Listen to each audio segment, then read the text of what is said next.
الله الرحمن الرحيم إن الله وملائكته يصلون على النبي يا أيها الذين آمنوا صلوا عليه وسلموا تسليما اللهم صل على سيدنا ومولانا محمد معدن الجود والكرم وآله الكرام وأصحابه العظام وابنه الكريم وبارك وسلم. أعوذ بالله من الشيطان الرجيم بسم الله الرحمن الرحيم ويسألونك عن الروح قل الروح من أمر ربي وما أوتيتم من العلم إلا قليلا. اور تم سے روح کو پوچھتے ہیں، تم فرماؤ روح میرے رب کے حکم سے ایک چیز ہے اور تمہیں علم نہ ملا مگر تھوڑا. اس آیت کریمہ کا شان نزول یہ ہے کہ جب حضور صلی اللہ تعالیٰ علیہ وسلم نے نبوت کا اعلان فرمایا مکہ شریف میں، کفار و مشرکین پریشان ہوئے، جھٹلانا چاہا، جھٹلا نہیں سکے. انہوں نے کہا کہ ایسا کرتے ہیں کہ جو ہم میں کتاب کے زیادہ جانکار ہے، یہود، ان سے ان کے بارے میں پوچھتے ہیں کہ ان کی حقیقت کیا ہے. ضرور انہوں نے اپنی کتابوں میں اگر یہ نبی ہے تو ان کا ذکر پڑھا ہوگا، سنا ہوگا. اور اس وقت یہودی سب میں زیادہ پڑھے لکھے مانے جاتے تھے، کتاب کا علم بھی تھا ان کے پاس، لیکن وہ رہتے تھے مدینہ شریف میں. اس وقت مدینہ منورہ کو یثرب کہا جاتا تھا. تو اپنے کچھ لوگ انہوں نے نضر بن حارث، ابی بن خلف کو جو ہے چند لوگوں کو مدینہ شریف بھیجا کہ مدینہ شریف جاؤ، یہودیوں سے ملاقات کرو اور ان کو سارے واقعات بتاؤ، ان کے حالات بتاؤ اور ان سے پوچھو کہ ان کے بارے میں تمہارا کیا خیال ہے.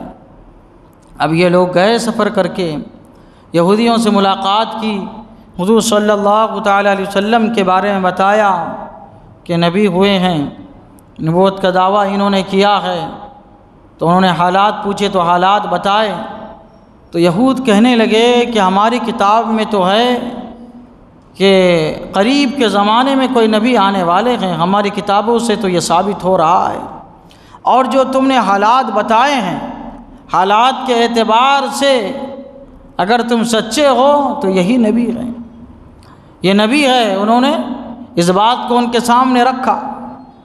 تو انہوں نے کہا کہ آپ ہمیں چند ایسے سوالات دیجئے جب ہم ان سے سوالات وہ کرے تو وہ بتا نہ پائے. تو یہودیوں نے کہا 3 سوال کرنا ان سے. پہلا سوال، ایسا کون شخص ہوا جس نے سارے روئے زمین کی سیر کی، کونا کونا روئے زمین کا اس نے چھان ڈالا، ایسا کون شخص ہے. دوسرا سوال ان سے یہ کرنا کہ چند سال پہلے کون ایسے لوگ تھے جو زمین میں چھپ گئے. اور تیسرا سوال ان سے روح کے بارے میں کرنا، دیکھنا کیا جواب دیتے ہیں. اگر وہ پہلے 2 جواب دے دے تو ٹھیک ہے، اگر جواب نہ دے پائے کسی کا تو سمجھ جانا کہ وہ نبی نہیں ہے.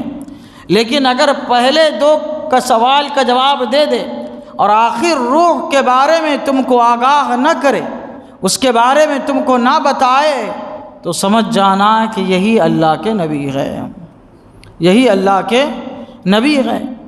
اب یہ لوگ آئے حضور صلی اللہ تعالی وسلم کی بارگاہ میں، صحابہ کرام کا اور دوسرے لوگوں کا مجمع لگا ہوا تھا.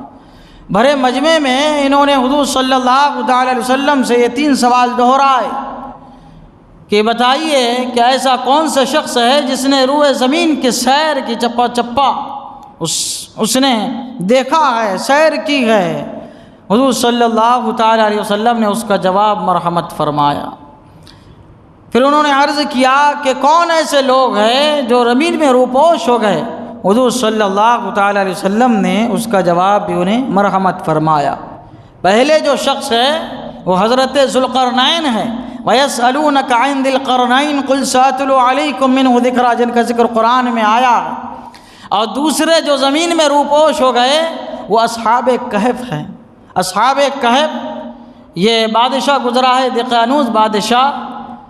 تو اس نے جو ہے اپنی عبادت کی طرف لوگوں کو بلایا، لیکن یہ لوگ جو ہے انہوں نے مہلت مانگی اور راتوں رات جو ہے اپنے ایمان کے تحفظ کے لیے انہوں نے اس کا شہر جو ہے وہ چھوڑ دیا اور ایک غار میں جا کے پناہ لی، تو وہاں پہ 300 سال تک یہ سوتے رہے۔ 300 سال کے بعد پھر جاگے، پھر آئے، پھر اللہ تعالیٰ نے ان کو زمین میں روپوش کر دیا اور ابھی بھی یہ زمین میں روپوش ہے۔ تو یہ دوسرا سوال انہی اصحاب کہف کے بارے میں انہوں نے پوچھا تھا، اور یہ علم صرف یہودیوں کے پاس تھا، کسی کے پاس نہیں تھا۔ اور ہمارے حضور صلی اللہ تعالیٰ علیہ وسلم کی حیات مبارکہ کو، زندگی کو کفار و مشرکین نے اپنے ماتھے کی آنکھوں سے دیکھا۔ یہ جو شخصیت ہے، انہوں نے کسی سے علم سیکھا نہیں ہے، یہ مکہ شریف سے باہر نہیں گئے، اور ہم میں سے کسی کے پاس علم سیکھنے کے لیے آتے بھی نہیں ہیں، یہ تو بتا ہی نہیں پائیں گے۔ لیکن حضور صلی اللہ تعالیٰ علیہ وسلم نے انہیں ان دو چیزوں کے سوال کے جواب عنایت فرمائے۔ تیسرا سوال انہوں نے روح کے بارے میں پوچھا، تو حضور صلی اللہ تعالیٰ علیہ وسلم نے تیسرے سوال سے ان کو آگاہ نہیں فرمایا، اور آگاہ نہیں فرمایا۔ اللہ تبارک و تعالیٰ نے پھر یہ آیت کریمہ نازل فرمائی۔ اللہ تعالیٰ فرماتا ہے، اور تم سے روح کو پوچھتے ہیں، روح کے بارے میں یہ سوال کرتے ہیں۔ اللہ تعالیٰ فرماتا ہے، فرماؤ روح میرے رب کے حکم سے ایک چیز ہے، اور تمہیں علم نہ ملا مگر تھوڑا۔ انسانوں کو جو ہے بہت تھوڑا علم دیا گیا ہے، اولیاء کرام کو سب سے زیادہ علم ہے۔ روئے زمین پر جتنے لوگ ہیں سب کا علم ایک طرف، اولیاء کرام کا علم ایک طرف، اولیاء کرام اور روئے زمین کا علم ایک طرف، اور ایک نبی کا علم ایک طرف۔ سارے اولیاء روئے زمین کے لوگوں سے بڑھ کر ایک نبی کا علم ہوتا ہے۔ سارے اولیاء، سارے لوگ، سارے انبیاء کا علم ایک طرف، حضور صلی اللہ تعالیٰ علیہ وسلم کا علم مبارک ایک طرف، یعنی سب سے بڑھ کر اللہ تعالیٰ نے حضور صلی اللہ تعالیٰ علیہ وسلم کو علم عطا فرمایا۔ پھر ان تمام چیزوں کا علم ایک طرف، اور اللہ تبارک و تعالیٰ کا علم بہت اعلیٰ، عرفہ، بلند بالا ہے۔ بلکہ اعلیٰ حضرت عظیم البرکت رضی اللہ تعالیٰ عنہ فرماتے ہیں کہ اللہ کے علم کو مخلوق کے علم سے وہ نسبت بھی نہیں ہے جو سمندر کے ایک قطرے کے کروڑویں حصے کو سمندر سے ہوا کرتی ہے۔ سمندر کہاں، سمندر کا ایک قطرہ لیجئے، اس کے کروڑ حصے کیجئے تو مخلوق کا علم اس کروڑویں حصے میں بھی نہیں آئے گا اللہ تعالیٰ کے علم کے مناسبت سے۔ اللہ تبارک و تعالیٰ نے فرمایا، وَمَا أُوتِيتُم مِّنَ الْعِلْمِ إِلَّا قَلِيلًا، تمہیں علم نہیں دیا گیا مگر تھوڑا، یعنی ہر چیز کا علم تم کو نہیں دیا گیا۔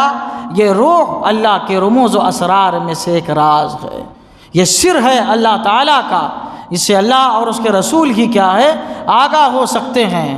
بس مفسرین کرام اور صوفیاء کرام یہ فرماتے ہیں، ہمیں بس اتنا علم ہے کہ روح اور جسم کا ایک تعلق ہے، جسم سے ایک تعلق ہے۔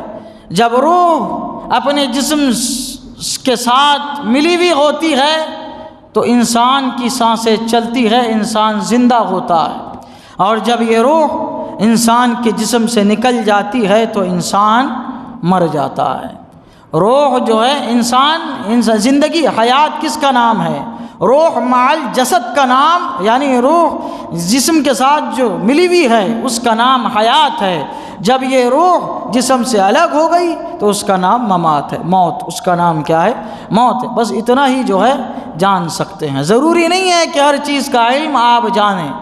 آپ جانتے ہیں کہ کھانا کیا ہے، لیکن اس کا ذائقہ محسوس کرتے ہیں، لیکن اس کی حقیقت کو نہیں جان سکتے۔